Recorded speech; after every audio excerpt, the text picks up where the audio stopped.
Conversation at the Table. I am Pastor Chad, pastor at the Table Church here in San Benito. And I hope you've been having a great Saturday. It's here in San Benito, they're getting ready for a parade here. I don't know what you've done today, but I'm sure a lot of it has to do with the holidays, either celebrating the holiday, getting ready for the holiday. Anyway, I hope this finds you well. We are currently moving our way through this. This is the 1517 devotional for Advent, coming home for Christmas, and every day. There's a great short devotional, only takes about 5 minutes to read. I encourage you, if you get the chance, we've got some of these here at the Table Church. Stop by and we'll give you one.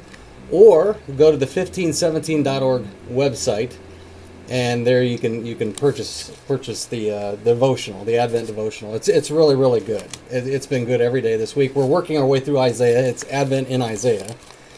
And today, it's the title of it is, it's actually the front piece for what we're giving away tomorrow in terms of our devotional. He Won't and He Will is the name of the devotional, and it's from Isaiah 42.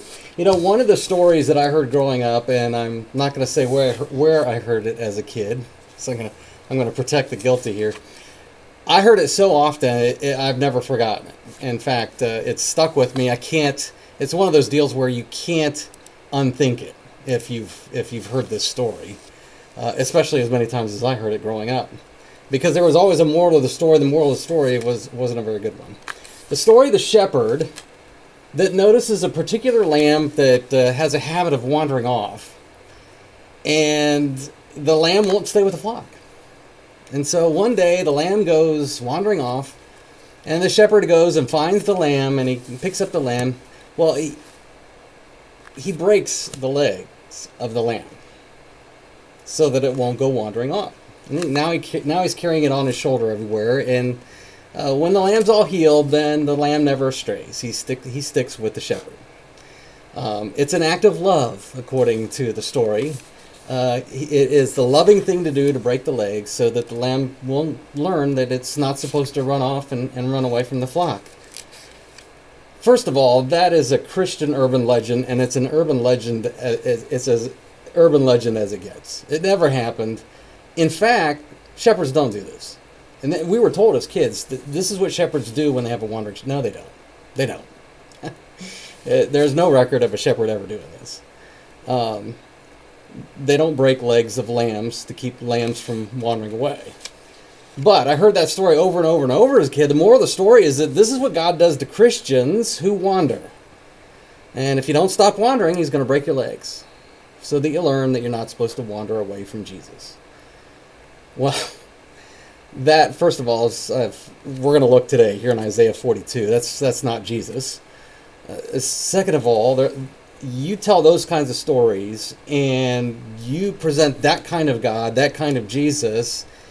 Is it any wonder then that some areas of Christianity have real problems with bullying in churches, not just among the flock, but the admins? You've got all sorts of problems come from that kind of a view of God, and it's terrible. It really is terrible. And like I said, I can't unthink this. We're in our Advent season. We're looking at Isaiah 42 today, and Isaiah 42 is anything but what we just heard. Isaiah 42, 1 through 9, it's one of my favorite passages in all of Isaiah, in fact, all of the scriptures. Isaiah is talking to, in the future, he's talking to exiles. These exiles are now in Babylon. And when Isaiah speaks, Assyria is threatening, so they don't know if it's going to be Assyria or Babylon. But eventually, the people that do hear this, they're living in Babylon. They hear this. They have been moved to exiles, and they've been moved to exile. They're in exile. They're in darkness. That's part of Isaiah 42. And the hope is that Israel someday will no longer be in Babylon. Isaiah presents that hope to Israel. Israel's gone through some tough times. You know, some of them made it to Babylon. Some of them didn't make it to Babylon. Jerusalem was sacked. They lost their home. They're in exile. Babylon didn't do what Assyria did. Assyria wiped out the northern tribes. Babylon assimilated. And they took the tribes out and took them to their own homeland. But Isaiah is providing hope to those who are in darkness, those who are in exile. He talks about the light. That's also a famous passage here. We're not going to get into that part today. I just want to look at this one piece here in Isaiah 42. This passage is a contrast. If you look at Isaiah 42, 1 through 9, I encourage you to read it on your own. It's a contrast of what the shepherd won't do and what he will do. So here's verses 2 and 3, the won't do of that section. Let me read that for you. Here's the contrast. This is the won't do section. He will not cry out or shout or make his voice heard in the streets. He will not break a bruised reed. He will not put out a smoldering wick. He will faithfully bring justice. That's the won't do part. This is the servant. The hope is God is sending his servant, and he's talking about this servant. He's been talking about it since chapter 40. There's a servant that he's going to send. He's going to rescue Israel. And here's how this servant is going to act. He's not going to cry out or shout. He's not going to make his voice heard. He's not going to break a bruised reed. He's not going to put out a smoldering wick. And the highlight here is he will not break a bruised reed. He will not put out a smoldering wick. Now, Advent is asking this question, what is it going to look like? We're talking about coming home to Christmas. When God comes home to us, what does that look like? When God shows up in our world, in our living room, in our mess, what's that going to look like? What's it going to look like this Christmas? Well, Isaiah says the servant that's coming is not going to cry out or raise his voice in the streets. He's not going to shout you down. He's not the loudest voice. He's not the angriest voice in the room. There are so many loud voices. There's stuff to go on in my own head. And the loud voices that we typically hear in Christianity is you got to perform better, you got to do more, you got to fix yourself, prove yourself, be more interesting. You need to obey. Just be more. Be more. And those voices are making the claim that that's how Jesus sounds, and that's what Jesus does, and that's how Jesus talks. That that's his expectation for you. That Jesus is saying, you know what, I've done my part, it's not time for you to step up and do your part. And we're convinced that that's Jesus. And we think Advent is God showing up. He's going to show up in that manger, and he's coming home for Christmas, and oh, by the way, if you really want that baby in the manger, you better clean up your life. You better get your house prepared. You better make sure the kitchen is clean. And Isaiah is saying that's not the servant. That's not Jesus. There's also this. He talks about he's not going to shout in the streets. He's not going to break the bruised reed. A bruised reed he's not going to break. A faintly burning wick he's not going to stuff out. Those things are vulnerable. Bruised reed is hanging by a thread. I mean, if you bump it the wrong way or you step on it, it's a snaps. Burning wick, same thing. Burning wick that is down to the bare minimum. Well, it's almost about ready to go out. It's going to take just a little bit of a flame, or a little bit of a wind gust, not much of a wind gust, to put it out. And so, that right there, a bruised reed he's not going to break, a faintly burning wick he's not going to stuff out. That right there smashes the urban legend of the shepherd that breaks the lamb's legs. This servant's the total opposite. He's not going to break the legs of his sheep. The sheep are fragile. They're broken.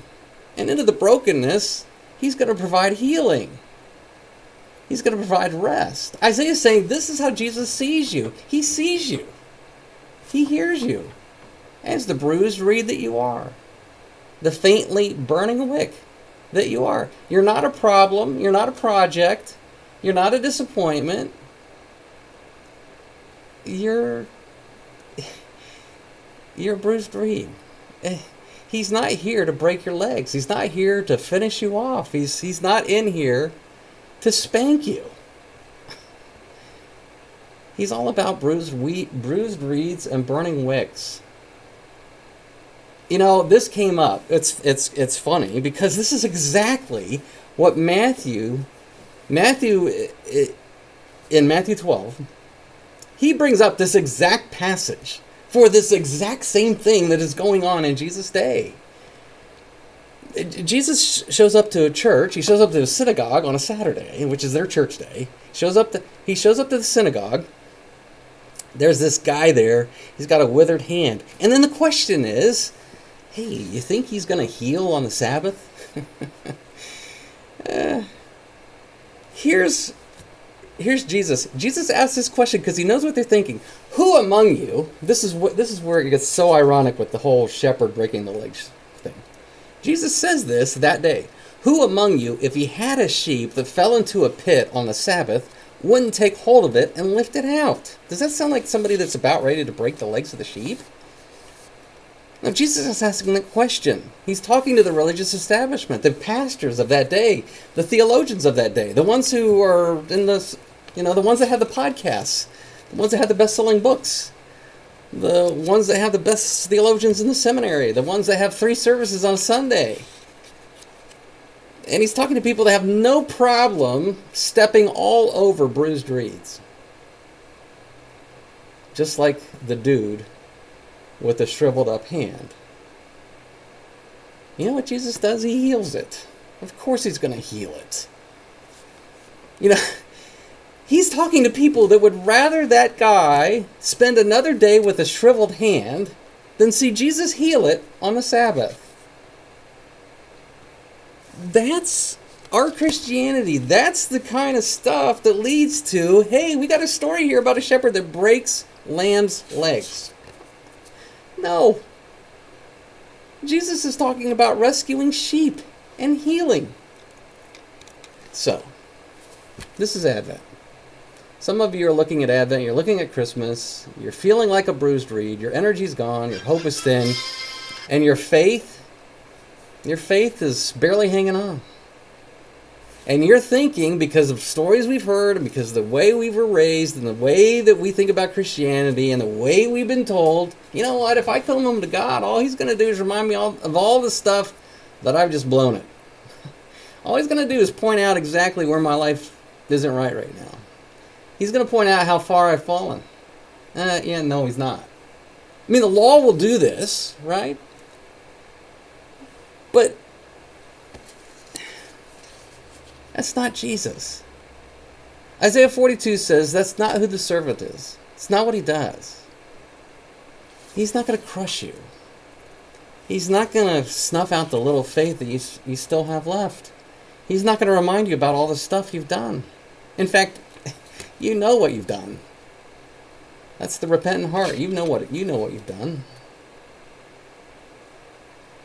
But here's how it goes. We have a Jesus who's going to remind us of what we've done wrong. We don't really deserve his forgiveness, but you know what? If you're repentant enough, if you're sincere enough, I just might forgive you if it's sincere enough and you don't do it again. I just might forgive you. That's stomping on a bruised reed. That's breaking the bruised reed. That is blowing hard on a candle that's barely lit. That's the Jesus that Isaiah says doesn't exist. Verses 6 through 7, you know what he says he will do? I'm going to hold you by your hand. I'm going to watch over you.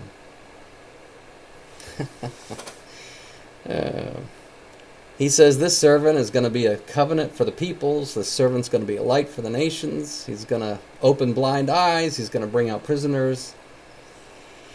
Yeah, he's a healer. He's a light. He's going to hold us by the hand.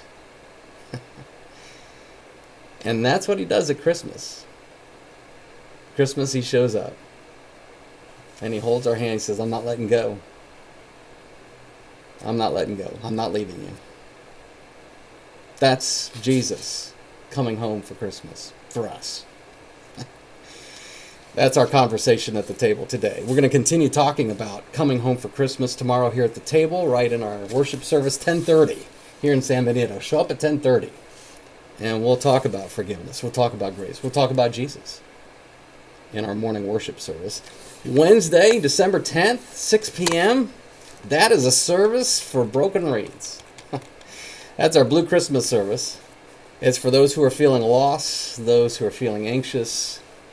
You know, if you're feeling anxious, if you're feeling lost, if you're not having a great December, show up at 6 o'clock, December the 10th.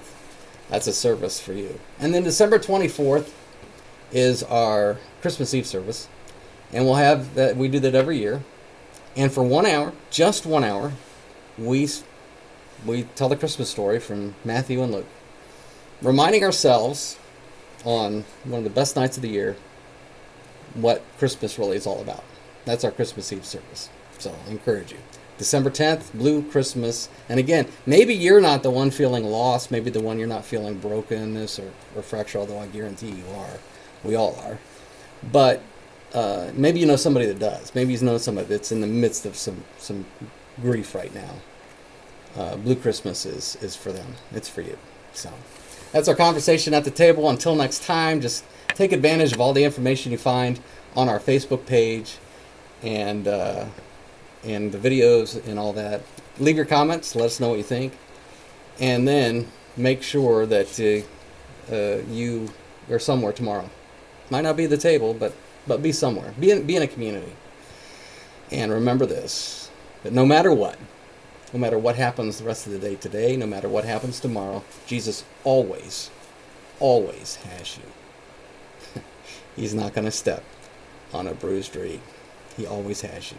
He promised. Have a good rest of your Saturday.